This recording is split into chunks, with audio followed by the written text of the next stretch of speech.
Bonjour, bienvenue à la Vallée des Arts. Aujourd'hui, pour vous, j'ai deux invités qui, à eux deux, cumulent plusieurs années d'expérience. Donc, je commence tout de suite avec M. Simon Daniel Caram. Bonjour. Bonjour. Bienvenue à la Vallée des Arts. Bienvenue. Monsieur Caram, la peinture vous habite depuis longtemps. Oui. Vous avez commencé à peindre quand, ou le dessin vous a appelé à quel moment donné? J'avais à peu près 14 ans quand j'ai commencé, puis à 16 ans, j'ai décidé à partir à l'école. J'ai commencé avec l'Académie des Beaux-Arts à Paris, et j'ai pris un an de dessin, un an de couleur, puis un an de les paragraphes qu'on fait avec ceux deux. Puis après ça, j'ai un an pour les compositions en couleur. Et ça, il était juste commencé. Mais après 30 ans, j'ai maîtrisé la manière à faire mes œuvres. Commencement avec les couleurs et créer les items qui font une composition avec. Donc, les beaux-arts, comme on les connaît, forment leurs élèves avec, de façon très technique, très académique. Mais M. Caram, c'est pas ça qu'il avait le goût de faire. Déjà, vous aviez vos idées au niveau de la peinture? Déjà, vous aviez un intérêt ou une influence de peintre oui, de grand maître? Oui, mais c'est pas facile à expliquer. Il était une femme pour faire quelque chose, mais on n'est pas capable de dire c'est quoi. Voilà. Dans le domaine de l'art visuel, on est toujours une idée, mais on n'est pas capable à expliquer. Ça prend 30 ans pour l'expliquer. Comme ça, là, on trouve qu'il était trop tard ou on a pris les bonnes décisions. Ce que vous êtes en train de m'expliquer, c'est que l'art que vous pratiquez aujourd'hui, ça vous a mis 30 ans à y arriver ou déjà un petit peu auparavant, on devait le voir dans vos œuvres? Qu'est-ce que je pratique aujourd'hui a pris 45 ans. 45 ans de pratique. Donc, il ne faut pas se décourager. Non, un jeune artiste qui commence aujourd'hui... Ce n'est pas juste de pratique, la pratique continue pour toujours, mais pour faire ce que je fais maintenant, pour choisir des sujets impliqués comme la récession ou la crise d'octobre du Québec, ou quelque chose comme ça prend 45 ans. Vous aimez dénoncer des choses dans vos peintures, c'est ce que j'entends. J'ai fait ces sujets, exactement. Et pour moi, qu'est-ce que j'ai fait? Normalement, comme on commence avec l'art, on fait des compositions avec les images qui sont familières de nous. Ou des objets qui existent dans la nature. Mais éventuellement, comme on touche les couleurs, on commence pour créer ces objets, de l'énergie directement. C'est-à-dire, mes compositions aujourd'hui sont exprimées avec juste couleur. Mais on voit quand même beaucoup de formes dans vos compositions. Les formes est décidé par les couleurs qu'on met là-bas. C'est pourquoi vous trouvez que j'ai des grandes peintures ou petites peintures, parce que avec ce système, les couleurs explosent ou implodent. Et il ne faut pas l'un ou l'autre arrive. Comme on arrive avec un rouge, si je veux faire un face en rouge, il faut qu'il y ait 50% face et 50% rouge. Et pas plus ou moins, pour exprimer la meilleure manière.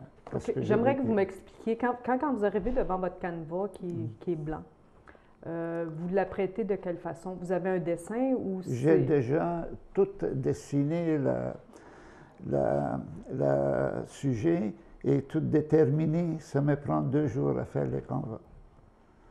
Mais ça prend 6 mois à 1 an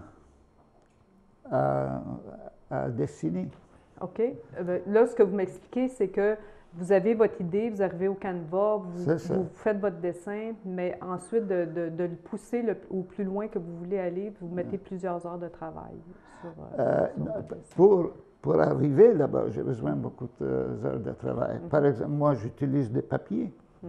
Et avec les papiers, je fais mes idées, je change, je fais une autre approche, ou cette approche ou l'autre, jusqu'à mon théorie que comment faire quelque chose comme ça? Là? Il y a juste une manière à faire la peinture.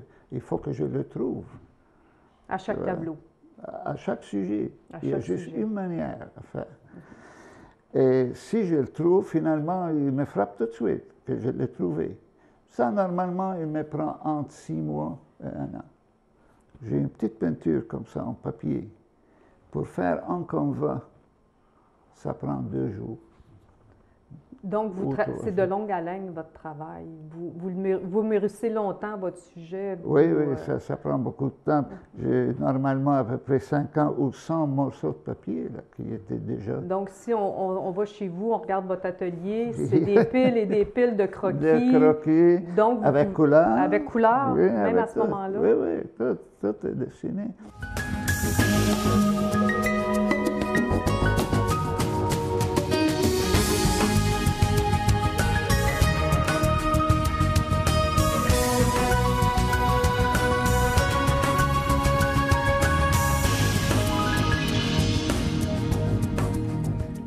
Maintenant, je prends un morceau de papier comme ça et je fais un peinture à l'huile avec, miniature.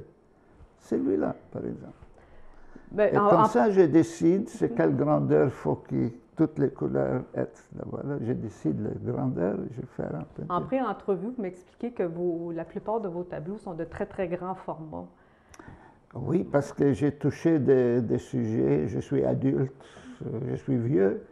Et les sujets que j'ai touchés maintenant, ils sont tous complexes.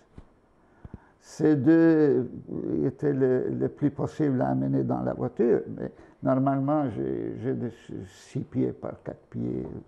Le Crise d'octobre, par exemple, c'est 6 pieds par 4 pieds.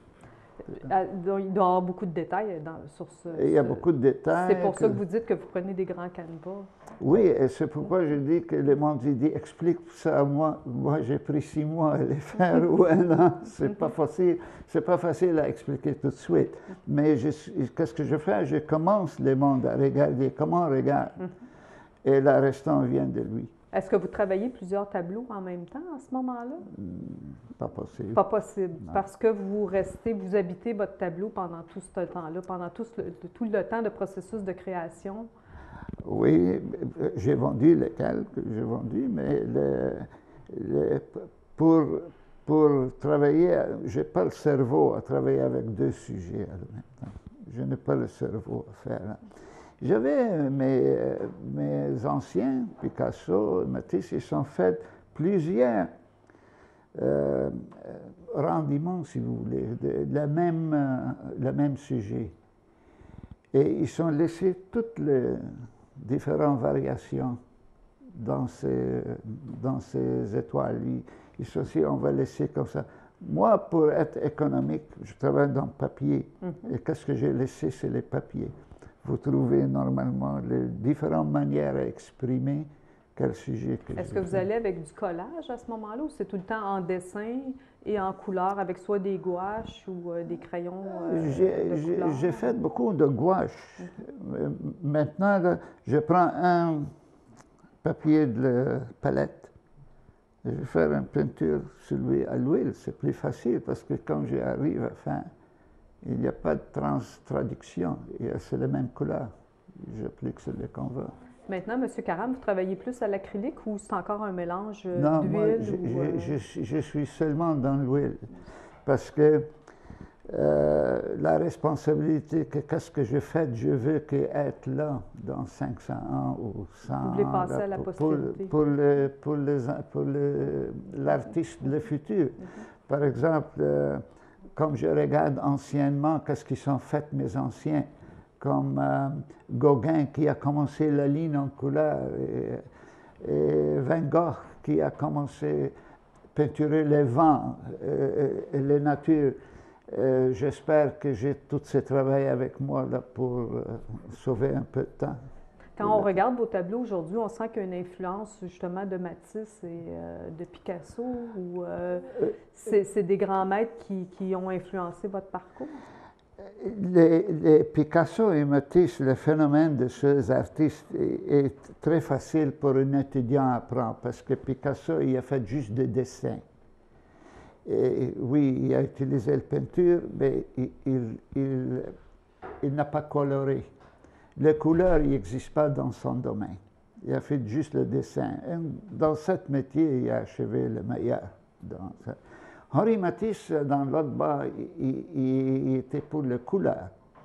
Mais il n'a pas achevé beaucoup. C'est-à-dire, quelqu'un comme moi, il dit, moi, je suis Matisse, parce qu'il n'a pas achevé beaucoup, c'est moi qui l'achève. Okay. Donc, vous avez dépassé les grands maîtres. Je pense que j'ai fait un mélange de les deux, et je l'ai dépassé les deux. Ah, c'est bon. Je pense. On voit dans votre travail, en tout cas, c'est intéressant à regarder. C'est un beau travail. Est-ce qu'on, si les gens sont intéressés à voir de vos choses, est-ce qu'ils peuvent se rendre à votre atelier? Mon atelier est toujours disponible. Est toujours disponible? Oui, est fait pour ça. J'ai beaucoup d'enfants qui viennent. Comme je parle des enfants à mon âge, je parle de 16 ans, 14 ans. Ils aiment venir chez moi là, pour regarder ce qu'ils appellent les cadres. Et comme j'explique, ils savent. Est-ce que vous travaillez avec les enfants? Est-ce Non. que vous n'avez pas eu l'occasion Non, moi, à l'université de Loyola, j'ai donné des cours et j'ai trouvé tout de suite que je n'ai pas de patience. Ah, ça, en effet, avec Parce les enfants, qu'en Nord-Amérique, les gens ne veulent pas travailler, tu vois. Ils veulent être artistes le jour après. Puis, à vous entendre parler, on entend que ça prend une vie, finalement, à être au moins artiste, 4 parce ans. qu'on évolue continuellement. Oui. Moi, je n'ai jamais vu un artiste moins de 50 ans qui a vraiment achevé. Je sais bien que Van Gogh, par exemple, il n'avait pas 50 ans. Mais qu'est-ce qu'il a fait? Il a découvert quelque chose. Mais il n'a pas fini. Tu vois, là? Monsieur Karam, je vais devoir vous arrêter. Okay. Notre temps est déjà écoulé. Okay. Je vous remercie beaucoup. C'est un plaisir de vous recevoir. Merci à vous. Et puis, si on a l'occasion de réinviter des gens et d'avoir plus de temps à leur offrir, vous serez un de nos prochains invités. OK, merci beaucoup. Restez avec nous. Après la pause, une nouvelle invitée pour vous.